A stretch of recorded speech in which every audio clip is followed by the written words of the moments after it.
Guys, I have bad news. Mackenzie is dead. He's not dead, Foxton. Well, he's dead to me, okay? And you are still in the naughty step, Mr. Whiskers, so pipe down.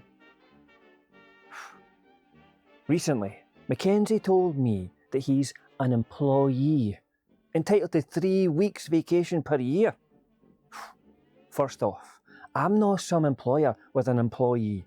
Nah, Mackenzie just does what I tell him. Anyway, that useless old man has buggered off to the Caribbean and left me and Mr. Whiskers to fend for ourselves. It's actually fine, Foxton. Quiet, it's terrible. And before you ask, no, he didn't invite me along. Yes, he did. No, he didn't. Yes, he did.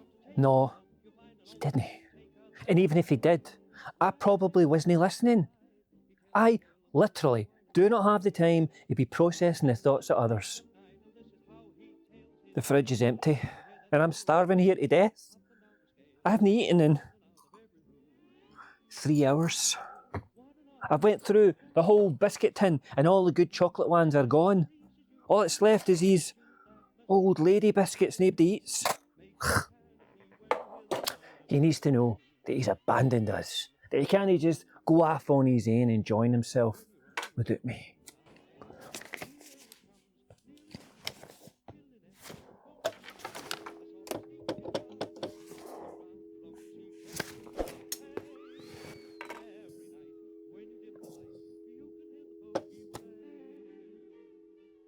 Hello, this is Mackenzie. Aye, Mackenzie, listen. Mr. Whiskers needs you to come home immediately. No, I don't. Aye, he does. No, I don't. Aye, he does. No, I don't. He does. Listen, Mackenzie, what's going on over there? I can't hear myself think. I'm on a jet ski, sir. I'm having the time of my life, sir. I have to go, sir. Me and the girls are going surfing, sir. Girls? I will call Surfing? you later, sir. Goodbye. Mackenzie.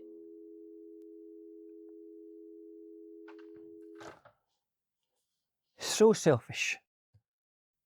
But all this talk of old lady biscuits reminds me of a story. It's the story of a scared man who decides to take life by the horns. Settle in, friends, because you're in for a bumpy ride. Tom had recently turned 30, a milestone offering him a new phase of maturity.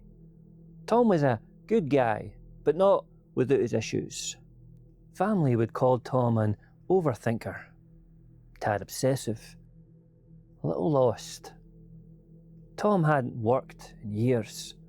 Doctor's bills and medications, he was up to his neck in debt. He desperately wanted to climb out of his hole and turn things around, but then Tom had a crippling habit that stopped him in his tracks whenever positivity or new phases came calling. See, Tom would catastrophize all life's choices, little and large. For him, it was worst case scenario each and every time. Stress, anxiety and fear were his bedfellows, but those petrifying sensations kept Tom safe in his safe. Walk to the store for some milk? Is that the 1 litre or the 2 litre? Because last time, Tom, you didn't drink all the 2 litres, so now you're wasting money. But then the 1 litre wasn't enough, and now you have to go out again. Outside. A 10-minute walk crossing 2 busy roads to a 7-Eleven that ain't the friendliest. If you're not run over by the semi, you'll almost certainly be robbed, stabbed, murdered, waiting at the counter. What are you going to do? Catastrophize, that's what. To the point of analysis paralysis. Best stay home. The future was bleak for Tom, but a sudden opportunity offered light to his spiralling black hole. A job offer from a friend. A good job too. It was a chance to make some decent cash, to get a grip of his debt and his life. Trouble is, That job offer was a 13-hour plane ride away, and Tom hated flying. It was his number one, tip-top, greatest fear. His aversion to air travel had no rational explanation. I mean, he caught a few episodes of Mayday here and there, and that Alive movie. Whew, gross. But really, Tom had no previous trauma, and didn't know anybody who was even in a plane crash. Just the thought of it though. Locked in an aluminum tube, 30,000 feet in the sky, going 500 miles per hour. Ugh. Pass. Then there's the airport itself. The waiting in queues. Wait to get through security, border pass and passport checks. Dump your fluids, water, keys, jewellery in the plastic crate, arms out of the body scanner, leaving you feeling exposed and vulnerable. We're not done yet though. How about another 2 or 3 scans of that border pass? And how about more waiting at the departure lounge? Wait for your zone call. Wait to enter the plane, wait in the aisle for the passengers to stow their overhead luggage. Wait to take off and to land with all the uncomfortable inconveniences in between. What's that like? It was a big ask, guys. But Tom knew if he could reach deep inside and conquer his biggest fear, then he could take on whatever catastrophe this hostile world could throw at him. It was on. To hell with it. A flight from Sydney to LA was booked, and before he knew it, Tom was at the airport, and dare I say, feeling a little proud of himself. Unfortunately, the universe wouldn't be giving Tom an easy ride. He felt his stomach cramp at the check-in, sweats enough to soak his hair. He endlessly fiddled for his passport, boarding pass, wallet and phone. All good, all in place. But check again, just in case. You never know. Waiting close to a bathroom stall was a priority. Only Tom's boarding gate was quite the walk from the nearest washroom. With damp clothes sticking to him, Tom's guts growled, and so he hurried for the toilet. Eyes on the clock, hands forever patting at his flight documents. Passport, boarding pass, wallet, phone. All good. When Tom finally made it to a stall, the toilet was a disgrace. Seat warm from another man's ass. Both neighbours loud about their stinking business. It was a false alarm for Tom, his guts deciding to hold on for now. When sat on that moist toilet seat, Tom heard his name blare over the airport tannoy. Would a Mr. Thomas Tate report to Gate 19 for document verification purposes? Scary. What could it be? Was he in trouble? What did he do wrong? Thankfully, Tom didn't have time to think. He packed himself up and ran for the gate, only to be informed that, due to a booking malfunction, the window seat he had paid for was no longer available. The airline would issue him a refund in a few weeks' time. Fantastic. Tom's guts squeezed again, meaning a second stop at the washroom. Passport, boarding pass, wallet, phone. All good. Still no relief for Tom sat in his stall. His guts were playing games, and meanwhile, his clammy skin was covered in itchy, blazing red hives. Tom's 747 was outside the terminal window, warming up with the pilots on board. The flight, however, would be delayed due to another malfunction, this time with the air conditioning. Just a brief delay in proceedings, crew announced. Please enjoy a beverage from the adjacent and extortionately priced terminal restaurant. They didn't see that part. Time for one last washroom visit where Tom's stomach decided to release him from his troubles. One less thing to worry about. But in that moment of relief, a second announcement came over the tannoy. Tom's flight was deemed safe for travel, and due to the delay, all passengers were now welcomed on board. Of course.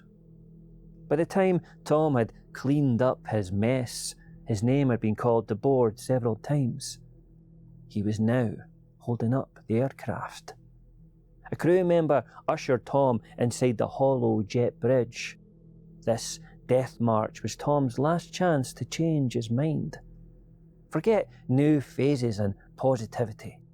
Forget the money and the madness. Just go home. But Tom's legs did the strangest thing. Kept on walking. He was in an iron mind mood. He was off to slay a dragon. Tom was seated at the rear of the plane, and as he traversed the narrow aisle to his seat, every seated stranger's eye burned red-hot lasers into his head. He's the one who was late, holding us up, the one responsible for all life's ills. This guy. The airline had changed Tom's seat to the centre aisle rather than the window, planting him beside a screaming child to his left and a 350-pound beast man to his right. No space left overhead for Tom's carry-on, thus a steward took his luggage to some unknown location near the nose, far out of reach. Passport, boarding pass, wallet, phone. Tom couldn't feel them on his person, and a sickening, floor-dropping sensation overwhelmed him. Tom was sure he'd placed those documents inside his carry-on, but he wasn't certain. What if he left them in some filthy toilet stall during the rush? But then, surely, the crew wouldn't allow him to board a plane without showing his passport, right? Tom knew he'd be obsessing over this paranoid nugget for the duration. Everyone seated in the centre aisle made their irritation clear when they stood to allow Tom to squeeze to his seat. When he eventually let a load off, he already felt the seat in front press into his knees. The infant screamed to his left, the beast man to his right, taking up all the chair rest and more. An underlying whiff of piss about him. It was going to be a very long flight. The plane took off without issue, and Tom exhaled with relief. One critical part of the flight had passed. The next, statistically critical stage, the landing, was something he would chew over 12.5 hours from now. Shortly after takeoff, the air was warm and claggy. The seat directly in front of Tom's reclined back, increasing the pulsating pain in his knees and that choking sense of claustrophobia. He wanted to get out. He wanted to scream. While the plane raced for the clouds, the seatbelt signs remained on as turbulence hit. Tom glanced to the wings outside, flapping like a brittle paper airplane. It was all so fragile, unlike the bearded giant sleeping next to him, snoring and blowing hot breath into Tom's face. The kid to his left had calmed down, picking his nose, licking his fingers and sucking on a melted chocolate bar. Tom could already feel a tickle in his throat just from sitting beside this disease vector. Just try sleep, Tom uttered to himself. But sleep was out of the question. A mental itch kept his brain from shutting down. Passport, boarding pass, wallet, phone. Tom needed closure. He desperately needed to know if those documents were safe. 'Cause what if they weren't? He'll get to a foreign country with no passport or identification, and he'll be sleeping in a cell surrounded by drug dealers and terrorists before the day's out. That's what. The aircraft dropped slightly and butterflies fluttered right here. Passengers laughed it off. Nervous laughing. The passengers rode this rollicking roller coaster for an hour at least. Sharp climbs followed by sudden heart-in-mouth drops. The pilot came over the speaker, advising passengers to remain seated, reassuring them that weather patterns were unpredictable, and they were in for some chop. Tom sensed a nervousness in the pilot's voice. It was insincere. It was fear. Intuition caused Tom to peer around for crew members.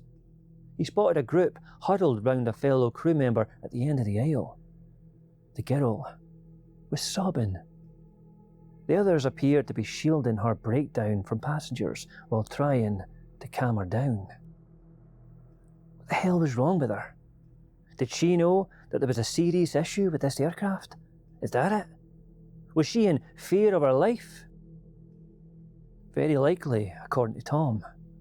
He couldn't stay seated a second longer. Needed to stand, to walk, to get some blood flowing. His desire to confirm his carry-on and scratch that itch took over. All of you in this plane should be grateful for how well he's done thus far. But as of now, passport, boarding pass, wallet, phone, Tom needed to know it was all good. He moved with purpose down the aisle when he felt a hand slap his wrist. "Return to your seat, sir." The crewman was aggressive. Again. Afraid. Tom nodded vaguely and returned to his seat when a violent explosion threw him hard to the ceiling. Tom lay dazed on his back, ears ringing as cabin lights flashed on and off, alarms, people screaming, a state of emergency. "Stay in your seats," the crew bawled, while the captain urged for calm over the intercom. He didn't get it. Outside, a vicious fire rippled over the right side engine. Tom's worst, white-hot fears confirmed. This was happening. He's dead, they're all dead. Turbulence hit again and sent Tom rolling toward the rear of the plane where his body thumped against a metal cabinet. Heart pounding and adrenaline coursing, Tom took hold of a vacant crew jump seat and secured the belt and shoulder strap. Tom wasn't sure if this surreal nightmare was real. He had a front row seat to his worst fear. Did he conjure this? Is this all his doing? Probably. Not a moment sooner. Jagged pieces of debris burst from the flaming engine, rupturing the cabin like bullets and slashing dozens of people with shrapnel. Oxygen masks dropped from the ceiling. The wind was freezing cold and sense-shattering. Take your breath away. The tears in the fuselage expanded, breaking away like jigsaw pieces until a large hole opened over the wing, sucking screaming people out to oblivion. Tom clung to his chair and strapped on his oxygen mask, the screws of his chair rattling loose. The plane dived sharply, then climbed steeply, dived, then climbed, dived, then climbed. Hypoxia causing the lucky ones to pass out. The pilot attempted a descent to a safer altitude while the blackest smoke billowed from the air vents. The floor grew extremely hot under Tom's feet, soft and mushy, as if losing all structural integrity. A second explosion blasted out from some underneath compartment, sending a fireball erupting throughout the cabin. People bawled for God as the fire consumed them, cooking and fusing their writhing bodies to their seats. Tom shut his eyes tight and said his own prayers as the plane inverted. A third explosion hit and the fuselage disintegrated in midair. The aircraft, aerodynamically doomed. Eyes still closed, Tom heard the twisting steel and devastating snap of his tail section of the aircraft, breaking off and spiralling, spiralling toward terra firma.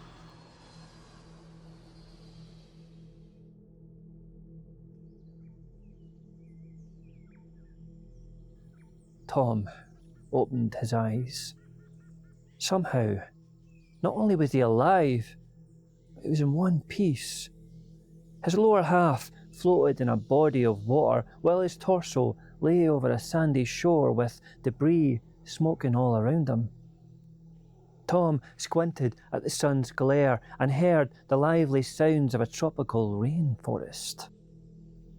Where was he? Was he dead? He sat up and scrunched the sand under his fingers. He stood to take it all in, enjoying the soft breeze on his face, the fluttering dragonflies over calm water, and the singing birds perched in dense treetops. It was paradise. But what next? What first? Tom wasn't trained for this scenario, no. Would he make a shelter? Or search for other survivors? But then, in a survival situation, one needs to stay put. Can't go wandering la-di-da into the wilderness. Search and rescue will come, and the crash is the first place they'll look. But the plane broke apart in mid-air. What half would they find first? What's his timeline here? 24 hours? 72 hours? What if it's longer? What if it's never? He'll need a fresh source of water. But what about parasites, bacteria, stomach cramps, vomit and diarrhea? That water source, if he can find one, will still have to be filtered and boiled. Then there's food. But in order to eat, he has to kill, make a trap, fashion a weapon without poisoning, cutting or killing himself. First things first, though, is fire. But what about dry leaves and embers, toxic smoke? Then there's the predators to think about. What if? What if? What if? Passport, boarding pass, wallet, phone. What if? What if? What if?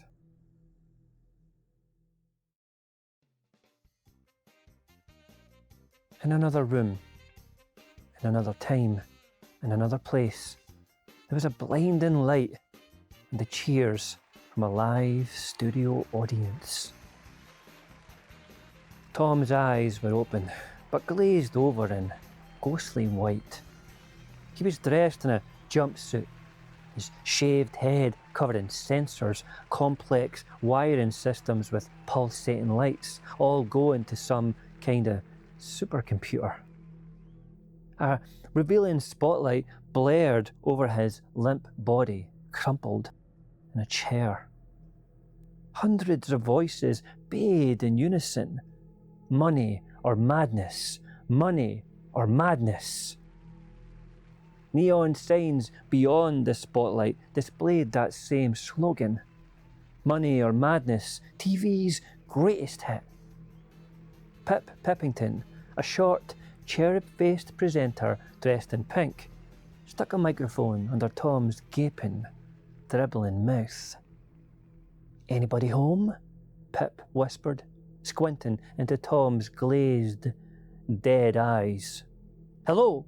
He slapped Tom's hollow face. "Hello? No?" Pip smiled and took a step back. "Ladies and gentlemen, looks like our Tom is gone for good. That's a record 15 contestants in a row, ladies and gents. Season 3, breaking all the rules, am I right?" The live audience roared in bloodthirsty applause. More, more. A valiant effort from Tom, Pip added dismissively. But he's lost somewhere between 30,000 feet and the ground. Never to return, ladies and gentlemen. He truly conquered his fear, did Tom, but at the cost of his own sanity. Round of applause, please. Round of applause for Tom. The applause was anemic. Tom was unceremoniously manhandled out of his chair, leaving a trail of piss from his leg. The sharply dressed and plastic-faced presenter, Pip, half-heartedly sympathised. But not really. Our next contestant, Pip declared to the millions watching at home. It's Chicago-born Harry Stanton, who's looking to overcome his crippling fear of spiders. Arachnophobia, ladies and gents. Let's get it on. Can Harry face his fear and take away $10 million? Or will he join our other contestants in that long, sad sleep? Money or madness? Find out after these extended messages. These days, you'll find Tom's body confined to his room at the sanitarium in Arkham, Massachusetts. His mind, meanwhile, lives on a tropical beach somewhere, surrounded by beautiful scenery and smoking debris. The man forever out of reach, forever spiraling, forever caught in a state of decision paralysis. Passport, boarding pass, wallet, phone. Passport, boarding pass, wallet, phone. Hello, aye, what? Hello, this is Mackenzie. I apologize for earlier. Turns out I'm a natural surfer, sir. I got my first tube, sir. Enough, Mackenzie. The party's over. It's time to come home. What's the emergency, sir? Well, the house has burned down, Mackenzie. It's a disaster. There's nothing left. Oh my goodness gracious, sir.